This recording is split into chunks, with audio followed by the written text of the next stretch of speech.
Hello, thank you so much for joining us. This is Platform. I'm Ruth Aguela. Technical and vocational education is essential to lifelong learning and an indispensable aspect of the educational system anywhere in the world, including Nigeria, thereby making education not just functional, but as a tool for economic growth. It has become an instrument of self-employment to those individuals who take advantage of the opportunities when presented. As a nation, the federal government understands the crucial role of investing in functional education through technical and vocational training to improve the quality of education among youthful population. Stakeholders in the education sector believe in the prospect of technical and vocational training. They say one key strategy for promoting job creation is enhancing technical and vocational education across vocational institutions in the country. Now, the National Board for Technical Education is an organ of the Federal Ministry of Education, which is charged with the responsibility of regulating technical and vocational education and training institutions in the country. Now, the board is tasked with the responsibility of ensuring effective implementation of standards while undergoing inspections across institutions of learning in the country, with a target of expanding the accreditation programs of various vocational institutions who engage in this learning system. But with emerging challenges in technical and vocational education, what are the proposed strategies, towards enhancing technical vocational education programs in the country, especially for institutions who engage in this system at all levels? On Platform, our focus is promoting technical and vocational education in Nigeria, and our guest is the Executive Secretary, National Board for Technical Education, Professor Idris Bugaji. Thank you so much for joining us, Prof. Thank you, Ruth. Thank you for having me today. It's our pleasure to have you. Before we bring in our panelists, as a tradition, we just want you to know a bit more about our guest. Professor Bugaji has served in different capacities, now some of which include he's been a professor of chemical engineering from the University of Maiduguri. That was way back in 2011. He was appointed Director General of the National Research Institute for Chemical Technology, Zaria. Professor Bugaji is a scholar. He has over 68 publications. Professor Bugaji is a member of COREN, a fellow of the Nigerian Society of Chemical Engineers, fellow Solar Energy Society of Nigeria, and fellow Materials of Nigeria. Well done, Prof. Thank you very much. Thank you. All right, our panelist on the program is our Head of Education Desk, Rashidat Mustafa Olagunju. Thank you so much for joining us. Anytime we want to discuss education matters, always a pleasure to have you. Thank you for having me, Ruth. You're welcome. So, Prof, we're looking at promoting technical and vocational education in Nigeria. It's a system that has come to stay, whether we like it or not, in the education system. And this is one aspect that is very crucial, especially in the aspect of promoting our economic development in the country. There's a lot that we have not yet harnessed. But you tell us, how is the board coping, with the mirage of issues around technical and vocational education in the system? Indeed, a mirage of issues. But there is hope that things will get better, especially the present government, who has made TVET, Technical Vocational Education and Training, one of its pillars. At the moment, the National Board for Technical Education regulates all training under the Technical and Vocational Education subsector. This covers polytechnics, monotechnics, technical colleges, and skills training centers across the country. This sector is very essential for Nigeria's industrialization. Any hope for Nigeria to industrialize must be hinged on the development of this sector, because we are supposed to produce the manpower needed for Nigeria's, technological advancement. And if we neglect this sector, it is to the detriment of that aspect of development. Over the years, TVET had been neglected, sincerely, because our polytechnics have not received the necessary attention. The technical colleges were almost dying. At the moment, we have just 126 out of 15,000 secondary schools. And this shows, the neglect of that sector. And the products of these colleges also, they are supposed to feed the polytechnic system. Unfortunately, polytechnics take their inputs mostly from the conventional secondary schools. So these are issues that are being addressed at the moment. At the federal level, the federal science and technical colleges are being upgraded to become fully technical so that they concentrate on technical education. At the state level, many states are creating more new technical colleges. And polytechnics also, are being repositioned to deliver on skills training. For example, we have made it compulsory for every product of the polytechnic today to come out not only with a diploma, but with a skills qualification. He must take one skill that he can be trained in. This is going to enhance employability.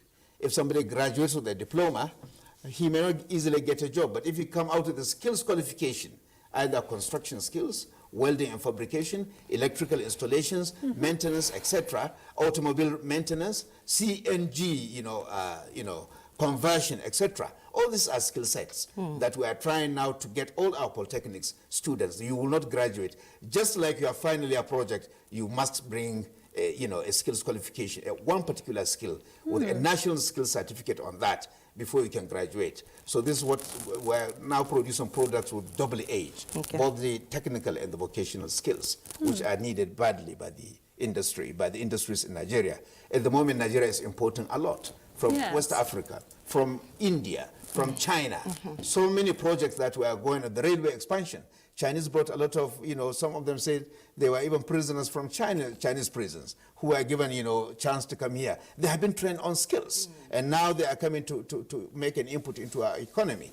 The Dangote refinery, celebrated refinery, he brought thousands of Indians because of the absence of skilled workers. We're not blaming him. There were no qualified skilled workers, pipe fitters, welders, this kind of skills. He couldn't find them. He had to bring them from India. The same thing with other, industries across the country. Construction sites in Abuja, a lot of them are from ECOWAS, Benin, and Togo, and other from countries. This is set to change, surely, because our polytechnics are being repositioned. I am just wondering, there's this new policy now of the federal government that right from basic level, student must acquire at least 1 or 2 skills. Yeah. So how do you think this will enhance or will make your job easy at your level? Surely. It's a very positive development. I think the former Minister of Education has brought this new paradigm shift. We are trying to copy what Germany is doing. We are trying to copy what China is doing. Yeah. In Germany, they have the dual system. A child from the kindergarten is exposed to skills training, so that by the time he finishes secondary education, he can make up his mind whether to go for university or to go for skills development. And 75% of their youth move to the skills sector. Only 1/4 of them go to the university system. So it's a very positive development. We salute the federal government for introducing that policy. We are working together with relevant government agencies to see how to get it done, because putting it on paper is not enough. You need to provide the training facilities at the secondary, junior secondary and primary level. We need to provide, the kits, the consumable materials, so that we can teach them carpentry, welding, painting and decoration, tiling, POP, all these other, easy skills. They need to be introduced to them. Consumables will be needed, machineries will be needed, instructors must be retrained. It's a Herculean task, but we are ready to face it. We are working together with the other organs of the Federal Ministry of Education to ensure that this is delivered at the basic education level. At higher levels, we have already marshaled out our plans under the mandatory skills qualification. And I know some schools at the basic level now and even secondary level are already adopting that policy of that system of introducing technical and vocational training for their pupils and students. But again, if you don't have these professionals come teach them these skills, it creates a vacuum, because which skills are you imparting on this student? How is the board looking at that challenge? Well, we have have to work with other agencies. For example, the National Commission for Colleges for Education. They have some FCEs that are technical, and they need to create more or convert the conventional colleges of education to become federal college of education technical, so that we produce more instructors, because more instructors are needed at the grassroots level. Yes. Basic education, the first 9 years of education. It's very compulsory. So we need to therefore increase the number of intakes into the College of Education Technical. And the present teachers in the secondary schools can also be trained so that they can acquire, you know, the capacity to impact skills. Each one of them should be, you know, trained as a quality assurance assessor. This is what we need for the assessment of the skills training. So we are working with those agencies where the federal government is, Ministry of Education is trying to work out a program whereby more, you know, people are being trained to deliver on those skills. But it's a very positive move. It is going to now feed qualified, motivated people, you know, into the Polytechnic sector, rather than just a secondary school product who didn't have any experience in hands-on training. Okay, now, Prof, let's talk about the National Skills Qualification Scheme. So where are we, and how do you think this will enhance all that you've been talking about? Well, the framework under which we operate is the Nigerian Skills Qualification Framework, NSQF, approved in 2013 by the Federal Executive Council. Implementation started in 2017, and today we have about 18 sector skill councils involved in the implementation of that program. We also have the National Council on Skills, chaired by His Excellency the Vice President. We have all stakeholders, including industrialists, and other federal government you know, ministries and agencies on that council, and they are the ones driving the framework. So far, we have been able to mobilize, you know, people, and they have gone into training on skills assessment, what we call the QAA. These are very essential, because you can be an engineer, you can be whatever profession, but you have to be trained as a proper assessor of skills. That's what we call the qualified quality assurance assessor. So when I came into office in 2021, the number was just 1,420. Today we have about 3,500 who have already acquired the qualifications on skills assessment, and we need to do more. The numbers are really low. If you compare Nigeria with Ethiopia, Ethiopia has about 35,000, with a population half of Nigeria. So Nigeria needs to do more on the training of the assessors for skills training. That's the only gap that we are trying to bridge. Secondly, we are trying to bring more people on board. We are trying to bring the informal sector also, so that they can be properly formalized and their qualifications can be properly certified. So this, you know, is a multi-pronged, you know, approach.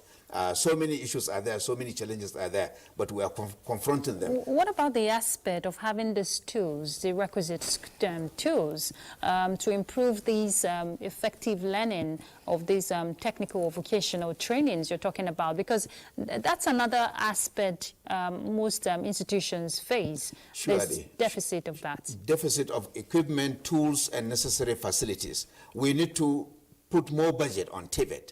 Federal government should visibly be seen to be committed to that fourth pillar by putting more money into the development of technical and vocational education. At the moment, education doesn't take more than 5% of the federal budget. Now, education should be moved to about 20%, even if we can't reach the 26 recommended by UNESCO. Let it go to at least 20%. Half of that money should go into, you know, technical and vocational education. Some will even say more than half. But because of the situation we are in, we are already even take half of that 20%, so that our polytechnics can be properly equipped.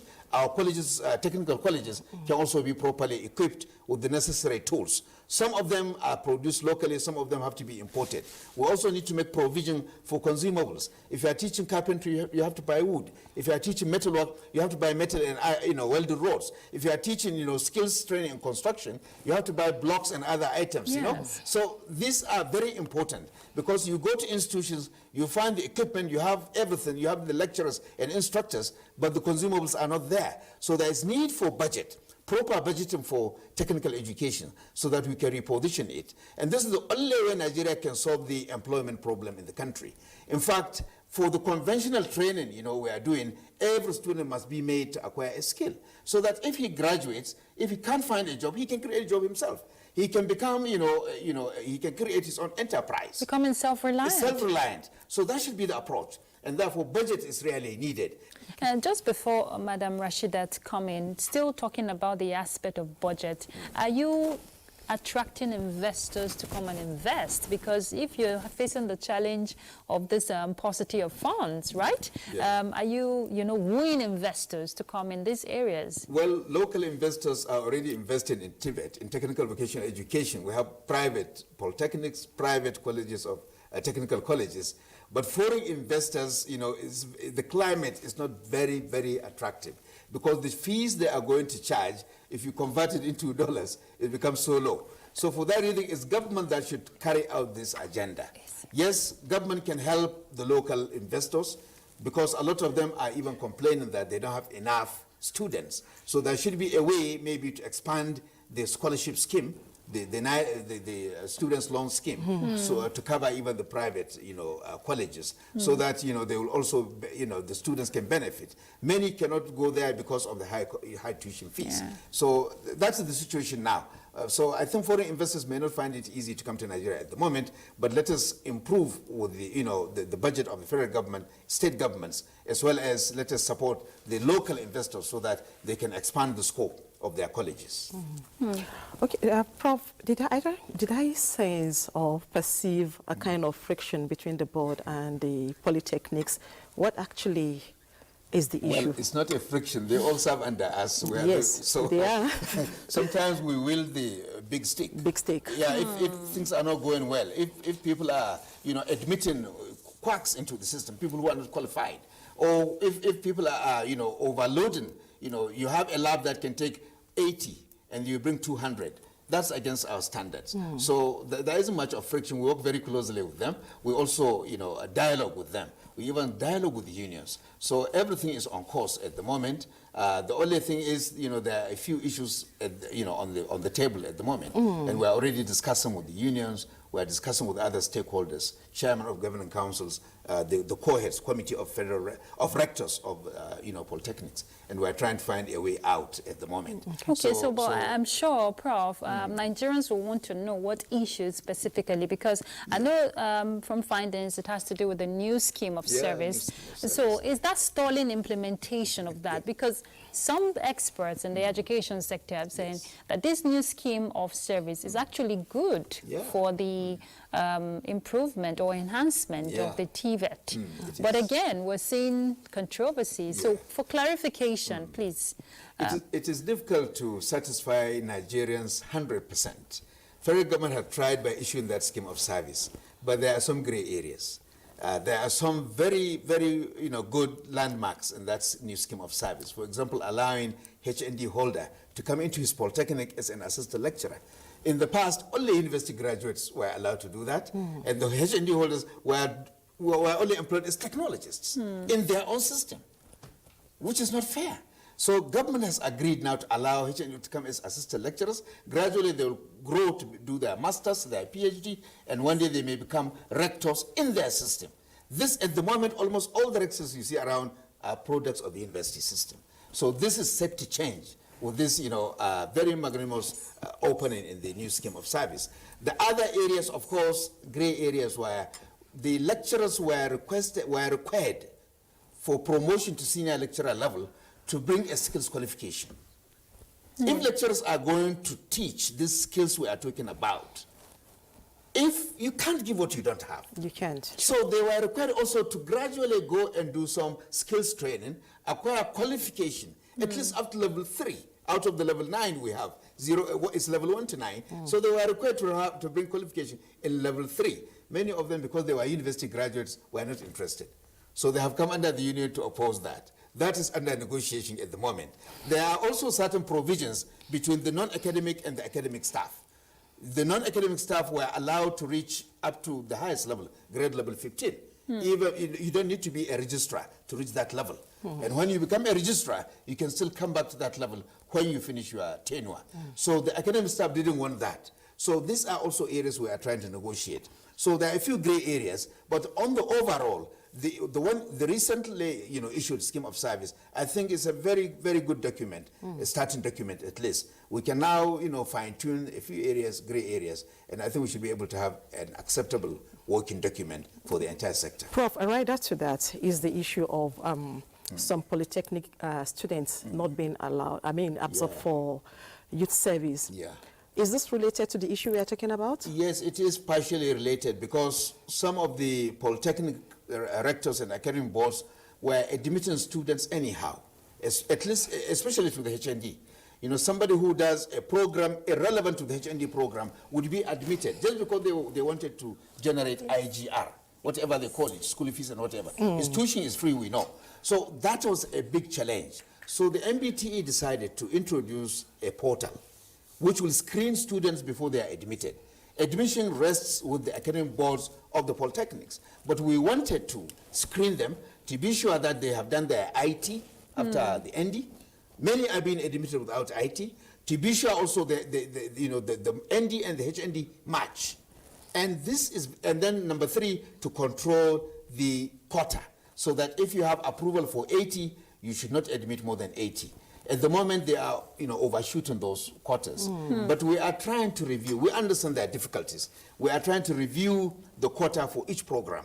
The sciences, or engineering-related courses, we may likely increase it a little. The same thing for the non-sciences. Even the part-time, we are trying to increase the quota because of the high demand. And we understand the situation. Expanding facilities may be very difficult now.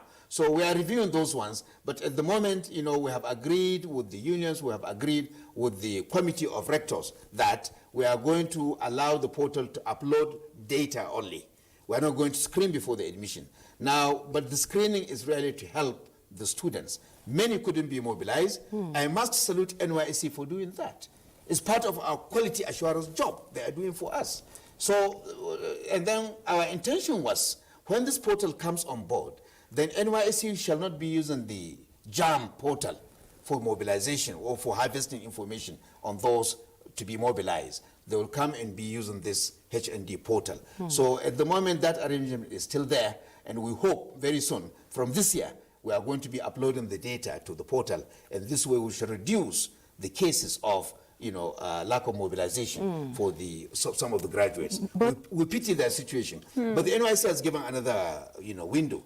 Those who did part-time, ND part-time, and HND full-time, they will be given a letter, not of exemption, but a letter that will say that they have done the HND and they cannot do the NYSC. So it can be used as in place of the NYSC certificate, so they can still be employed. So this is a very good window offered to us by the NYSC. We appreciate that, and I hope so there is hope. There is hope, because I was just about to ask that. For those that were not mobilized, is there any hope for them? Is there anything that they can do to enable them at least? Surely there is hope. We have met with the directors of the NYSC. We have agreed on that. They are just waiting for us to send them the list. So the polytechnics are now going to send us those who couldn't be mobilized due to this problem. And then they will be given letter, similar to letter of exemption. And they can now use it for the purpose of employment, but they cannot do the NYSC. NYSC is for people who have done full-time programs at ND and HND. But let's also delve into the aspect of the inspection tour that the board engages in. What are your findings in the aspect of upgrading and the level of capacity? Well, we carry out quality assurance, we carry out what is called resource inspection for new institutions, and then accreditation for older institutions. Now, what we have observed is there are a lot of challenges in these institutions. Not only challenges, there is also the Nigerian factor. When you say the Nigerian factor. Well, polytechnics will go and borrow equipment from neighboring institutions. When we are coming, they will put them up as if it is their own. Why do they have to do that? I don't know. That's why I said the Nigerian factor. They will go and even borrow lecturers, open new files for them. So we have now...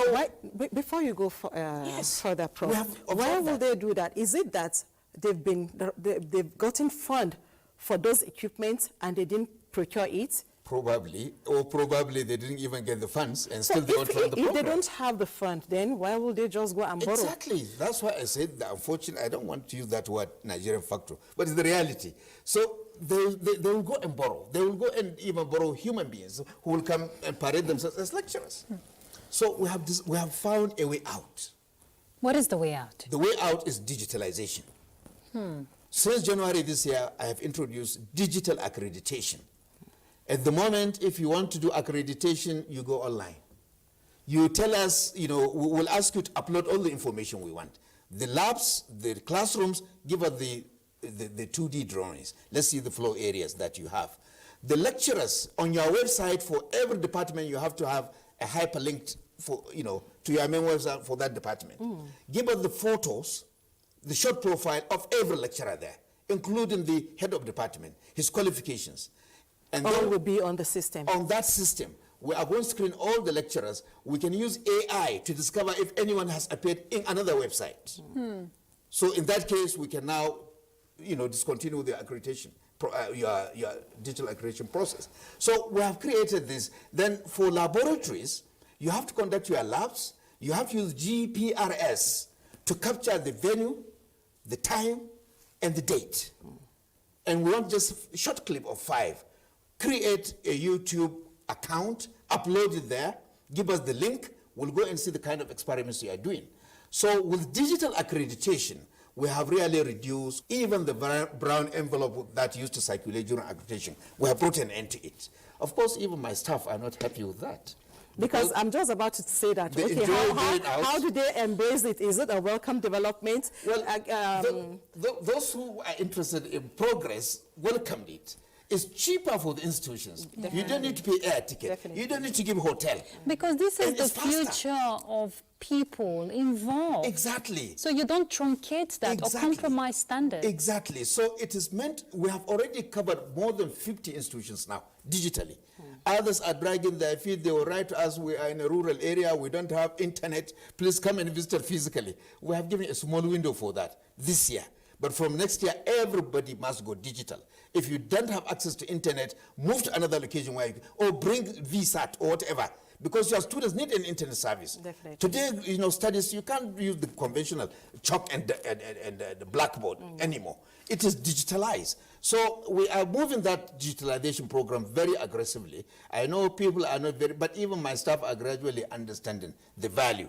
We are not even exposing them to the dangers, going to Zamfara, going to Niger, against, a lot of, challenges of, kidnapping or whatever. So all these are now removed. We are now going digital. We are the only tertiary sector that has started digital accreditation. Prof, and I hope others will follow. Change is dynamic, whether we like it or not. Yes, the world has moved beyond what we have. But again, very crucial, if we know that the private sector, those who invest in technical and vocational education, may be outstanding. Now, but for the maybe state-owned institutions, they will need the support of the state governments. Yeah, sure.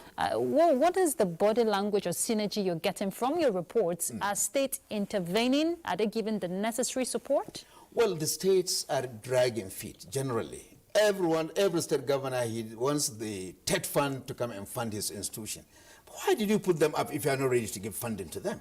That's the challenge we are facing. But we are appealing to them. We write to them. We also tell them to provide the necessary infrastructure, because you can't put polytechnics and colleges, technical colleges, and then refuse to give them except paying salary. It's not good enough. So we are doing this seriously. At one time, we had to even withdrew the accreditation of 2 state polytechnics in the southeast. One of them is the Abuja State Polytechnic. We had to stop it because they spent 30 months without salary. Wow. And the lecturers were extorting money from the students for 2.5 years.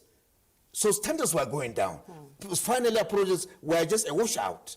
We discovered that through our own investigation. So we had to withdraw the operational license. The state governor had to come and pay all those outstanding salaries before we restored it. So we are dealing with the state governors. We appeal to them. But if it reaches a certain level of lack of compliance, we withdraw the accreditation. We withdraw their operational license. And they cannot take students from JAM if we withdraw that. They cannot send their students for NYSC. So they will have to fall in order before we restore the operational license. Okay, good to know that it's no longer business as usual, but we'll continue this business we're talking about after the break. Please stay tuned. Thank you for being there. The conversation is on promoting technical and vocational education in Nigeria. Prof, you've just expressed your thoughts that it's no longer going to be business as usual. And I'm sure Madam Rashidat has a follow-up question to that. Yes, Prof, talking about implementation of or reviewing of curriculum and policies, how has it been? Has it been a smooth ride for you? It has been a very difficult task reviewing curricula. We have over 300 curricula at the moment. Every year we get just 50 to 70 million per annum to review 300 curricula, which is impossible because 50 million can only do probably 7 curricula for you, review. NUC was able to review its curricula 100% 2 years ago. I don't know where they got their money, but they did it completely. This year we got our total capital budget was below 500 million for capital. It covers all our activities. And so it's we are appealing to government. And I know very, very well government is going to intervene. We need more funding so that we can review our curricula. We need to match our curricula to global standards. I will give you an example. We started a program called NYSE, Nigerian Youth Skills Empowerment Program, whereby ND holders from Nigeria would be sent to Europe to do 2 years skills training, get European skills qualification, and they will be given a choice, whether take a job in Europe or come back home. And the training will be paid fully, no tuition fees. They will be given allowances monthly, and it will be done on the job. We screened over 500 national diploma electrical engineering holders this year, early this year. Only 25 of them passed. 25? 25. 95% failed. And when the people organizing it came, in fact, with the ambassador of Denmark, we sat, and I told them I was going to withdraw from this program. They said, why? I said, because the turnover is very low, very low. They said, no, but you can move, you can withdraw anytime you wish to, but go and look inside yourself. What curricula are you delivering in your polytechnics? Your students are mostly analog. We're in a digital age.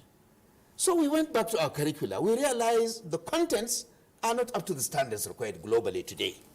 That's why this year, 2024, we're reviewing that curricula in November this year. So we're inviting, in fact, resource persons from Denmark, from the global scene. Let them tell us the needs of industry in electrical engineering, so that we can embed it into the curricula. So this is what we need to do, to bring up our curricula so that it can meet global standards. Unfortunately, we are underfunded, grossly underfunded. We need more funding so that we can be able to, turn around the over 300 curricula that we have. We have also occupational standards for skills. So far, we have developed about 100, and they need to be upgraded from time to time. So these are challenges that we are facing. My main challenge at the moment is budget. I hope this year, or this coming budget, things will be better for polytechnics. But Prof, also very crucial, it's appalling with the number you just reeled out that were qualified. Yeah. Let's also look at qualification of these teachers. Yeah. How is the board looking into promoting the efficiency of these lecturers in these schools, the lecturers, the instructors? Do they have the capacity? Is the board doing anything to, enhance their capacity to meet up with the global standards you're talking about? That's right. You can't give what you don't have. Yeah, very correct, Madam Ruth. But the point here is a lot of the lecturers in our polytechnics are not products of the polytechnic system. Most of them, 90% or 80% of them, come from the university. They don't have the background of the polytechnic education. They don't have the hands-on capacity. And when they come as lecturers, they will be sent to universities again to do masters and PhD. So that's why we introduce skills training for the lecturers themselves. And that's what that new scheme of service that was rejected, that was what it has brought in on board. That even if you want to be a lecturer of polytechnic, go and learn skills. Because skills is the current mantra, is the current paradigm. You have to go and learn it so that you can impacted on your students. Yeah. So we are doing our best to get them trained. We are doing our best, or TED Fund is assisting, by training some of them as quality assurance assessors. Last year, we trained about 280 lecturers. This year, we are likely to train almost 500, so that they will have, qualification on hands-on skills. They will be able also to assess students during their training. So we are doing our best to do that, but there is need really to open the door for HND holders with good grades to come in as lecturers and instructors in our polytechnics, because it's their system and they know how best. So there is opportunity for employment for these HND holders who are interested in vocational and technical education. There is, but you see, the old scheme of service has created a dichotomy for HND. They can't rise beyond a certain level.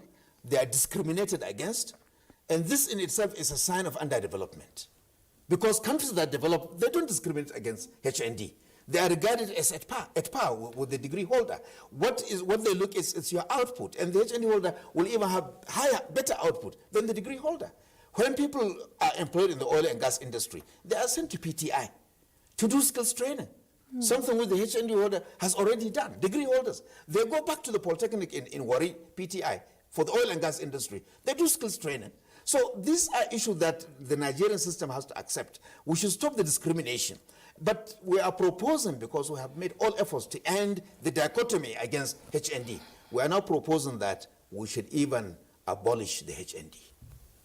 What will be? After ND, polytechnics should be awarding Bachelor of Technology honors.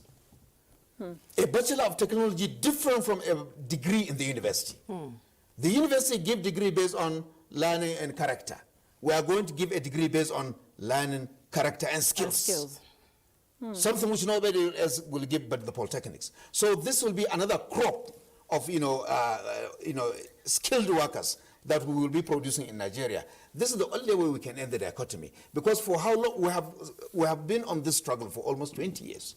Even bills have been developed by the National Assembly. Yes. So we said the best way is abolish the HND. Since there is too much discrimination, technical education will end with ND. Those who want to go further will go to do the Bachelor of Technology honors. Those who do not want to do academic qualification, let them go and do NSQ, Nigerian Skills Qualification. South Africa has already done it since 2004. Ghana has done it for the past 10 years. Several countries in Africa are already doing that, so that we can do away with the dichotomy, and then we can allow the technical educational sector to grow to the highest level. After the BTech, they can now do the Master of Technology. They can even do the Doctor of Technology. That's what I've seen in South Africa. I spent 1 year in South Africa during my sabbatical 20 years ago, and that was what I saw. And it's working very well for their system. We need to adapt it here in Nigeria. So we need to amend the Polytechnic Act. Colleges of Education have already gotten that Bachelor of Education in their act. We also need to amend our Polytechnic Act so that it will accommodate Bachelor of Technology honors. Then I think the board has a lot to do in this area, because the world is now moving towards skills, as we've been saying. And for the conversation for a long time has been on prioritizing of skills rather than paper qualification. So it is even more sellable nowadays. So in that aspect, you have a lot to do. And it seems as if you have a lot of challenges doing that. So how has it been partnering with other agencies, other bodies, even private sectors, as Ruth said earlier? We have the ITF, and other organizations that they are. ND is there. Yes, ND. So how has it been partnering with them to achieve this feat? I know the challenges are many, but we are not scared. We are determined to confront them frontally and bring an end to these challenges in the polytechnic sector. NDE, ITF, they are all stakeholders. We are engaging them.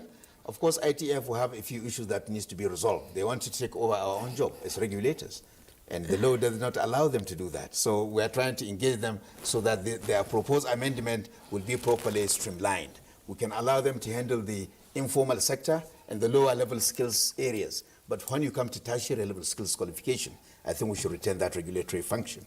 NDE is doing a good job training young people, but NDE should also buy into the Nigerian skills qualification framework so that we train people with a recognized certificate. When you give people a certificate of attendance, they can't take it anywhere outside Nigeria and get a job. But when you give them a national certificate, the NSQ, approved by the federal government, uploaded into the federal scheme of service, when you bring NSQ, you can get a job at the federal level.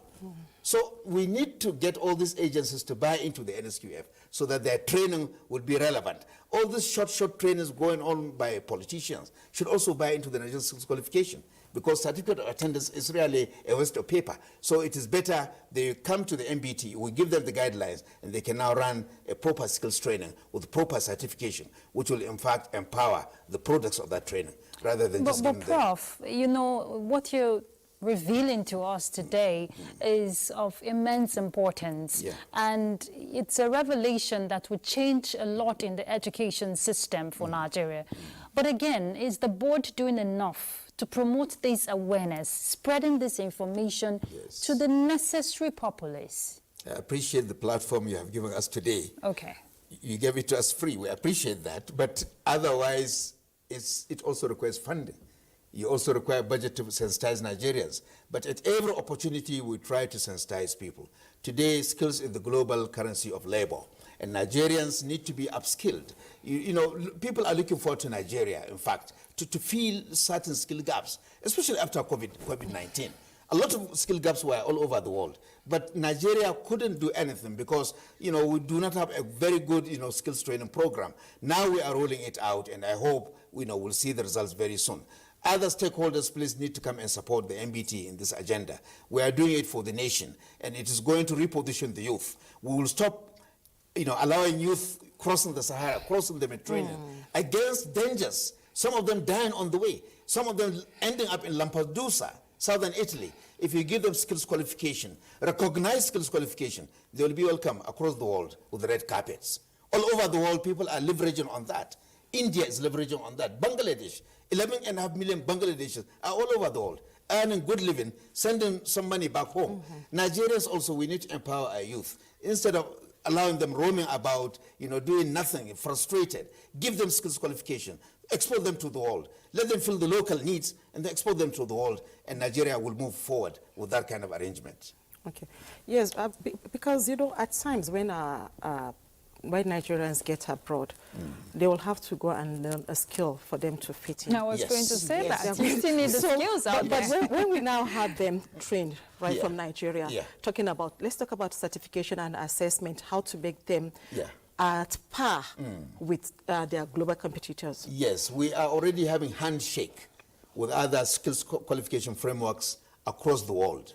There's also this African skills qualification framework being developed, so that if you have level 5 in Nigeria, you will know your equivalent level in South Africa if you decide to go there, or your equivalent level in Ghana if you decide to go there. We're having similar handshakes with European skills qualification, with the British skills qualification, and to some extent, you know, Korea and India. We have already signed MOU with the Indian Skills Development Corporation, and it's going to facilitate this kind of handshake so that Nigerian skills qualification will be recognized globally, and then that we can know the level equivalence in those other countries. So we're already working on that, and I'm very confident, you know, this is going to be very good for our youth so that they will go the qualification that is recognized. Okay. You talked about youth now. How are we engaging them? Well, the youth are always welcome. We try to bring them, you know, on board. We have the technical colleges. That is our starting point. MBTE does the curriculum, and we also, you know, we give it to NAPTEP. NAPTEP does the syllabus. But, you know, so the youth are also being encouraged. We're also doing some kind of little efforts here and there, you know, to sensitize them on the importance of skills training. Because recently I saw the gathering of some female students in New York, where they were trained on painting and they did a marvelous job. Very nice job. But then follow-up to that was the gathering of some technical teachers for training. Yeah, sure. Okay. Yeah, we were all part of it. In fact, they used our own, the occupational standards that we developed for the assessment of those painters in Uyo. Okay. So we try to engage within the limited resources we have. We try to engage with all the other stakeholders so that our youth are empowered. Everybody has now realized the value of skills, so we need to facilitate so that they can get the training. Do the academic work, but also do skills training. We should have a double-edged sword. Yeah, and Prof, you know, one critical aspect of these skills we've been talking about is digital skills. Digital skills, which is foundation. the rave of the moment. I'm glad that the board is upgrading his own workings around digitalization. Yes. But what about digital skills? Are they being introduced? Digital skills are compulsory across the board at the moment. Okay. Yeah, they are part of the curricula. You have to be digitally literate. You should be able to access resources from the internet if you are digitally literate. And we're even trying to bring skills training programs related to ICT. Just this week, we had a Zoom with someone from Korea. They are doing what they call, chips. Every phone, every gadget today has a chip in it. So they are trying to bring chips design training to our young people in the Polytechnics so that they can be sitting in Nigeria without doing JAPA. They'll be earning a lot of money because chip design, is being done all over and it's very expensive. They will earn in millions. And this is what we are trying to promote in our Polytechnics, so that some of the identified, not all some will be identified to be served, so that we can set up training centers there, so that they can do the chip design. It will be assessed and approved, and they'll be able to earn good living. So ICT, digital literacy is the way to go. And you can even leverage on it without even JAPA, and you can earn a lot, while sitting in Nigeria. So we're encouraging it. Okay, and going forward, I know you've talked about a lot of ways that the board is, thinking or working towards, and the strategy rather, to address some of those challenges. But going forward, looking at a country like Nigeria, where there's this perception that technical or vocational skills is for the uneducated or dropouts, I want you to correct that notion. It's very unfortunate, really. Parents need to change their attitudes to our skills. Today, the skilled workers across the world earn more than those with paper qualification. If you are a master class person in UK, you earn at least £15,000 in a month. A professor earns only 5,000. So skills, globally, there is a paradigm shift. So I'm encouraging parents to please change that attitude. We need to encourage young people to go into skills training. And if we do that, we are now fitting with the global agenda.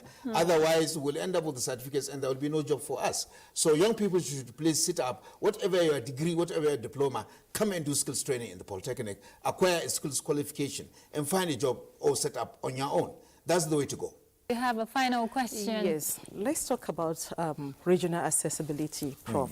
The disparity between our young graduates, Polytechnic graduates, and their counterparts in the region. How are we trying to address this? Well, there are a lot of challenges for HND graduates. I have mentioned the dichotomy. I have mentioned all others that are there. But the best way to do is to empower the MBTE, upgrade us into a commission, so that we'll be able to have the powers to improve for this sector. At the moment, universities have a commission, colleges of education have a commission, even the disabled have a commission. Basic education. Basic education, Senior secondary school. Everybody has a commission. But we, technical education, we have been left under a board since 1977. So there is need for us. We have already started a program with the National Assembly so that the MBT will be upgraded into a commission. By the time we become a commission, we'll have the powers to improve on this sector, to develop even our own scheme of service. We'll be able to also, have more powers to regulate the sector. So with that, I think it will be better for our HND graduates. So the differentials and the dichotomy will all be abolished that way. So we hope this will be achieved in the next coming month, not years, in the next coming month, but before end of the year, probably MBT will become a national polytechnic commission. All right. Thank you so much, Professor Idris Bugaji. Thank you for all the things you're doing. Keep up the good work. We'll keep monitoring developments as they unfold. We wish you the very best. Thank you. All right. Rashidat Mustafa Olagunju, our Head of Education Desk here in NTA. We do appreciate your time on platform. Thank you for having me. Always a pleasure. All right, he is the Executive Secretary of the National Board for Technical Education, and we've been discussing ways Nigeria can promote technical and vocational education in the educational system. There are three key things Prof has said you will come out with when you equip yourself. You're not just learning, it will build your character, and most importantly, you come out with fantastic skills. And that's Platform. I'm Ruth Aguwele.